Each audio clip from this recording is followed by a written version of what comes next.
বাংলাদেশের সমস্ত প্লেয়ারের এই সাহসিকতার জন্য তাদেরকে সাবাসী ভাই। তারা যে তাদের ক্রিকেট বোর্ড বিসিবির বিরুদ্ধে গিয়ে প্রতিবাদ করেছে, এর জন্য তাদেরকে সাবাস ভাই। বিসিবির অকাত বিসিসিআই কি দেখাবে, আইসিসি কি দেখাবে, তাদের নিজের দেশের প্লেয়ার সেই বিসিবির খোদ অকাতটা দেখিয়ে দিয়েছে। মানে ঘটনাটা হয়েছে এরকম যে বিসিবির একজন সদস্য সে ইদানিংকালে একটা ইন্টারভিউ দিয়েছে যে মুস্তাফিজুর রহমানকে আইপিএলে ব্যান করার পর বাংলাদেশ ক্রিকেট বোর্ড সিদ্ধান্ত নিয়েছে যে তাদের জাতীয় দলকে ভারতবর্ষে ওয়ার্ল্ড কাপ খেলার জন্য পাঠাবে না। ঠিক আছে, টি-20 ওয়ার্ল্ড কাপ খেলার জন্য পাঠাবে না, ভালো কথা।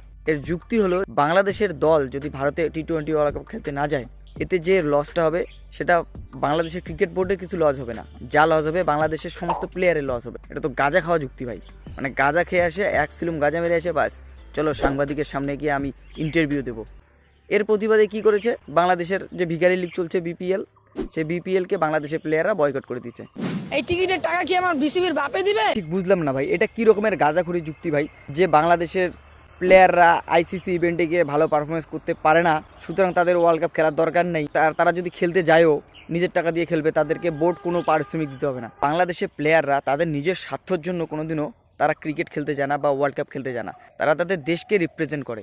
সুতরাং তারা ভালো খেলতে পারুক বা না পারুক, কোনো টাইটেল জিতুক বা না জিতুক, তারা তাদের দেশকে রিপ্রেজেন্ট করে। বলছি চাচা, গাঁজাটা একটু কম খাও, ঠিক আছে?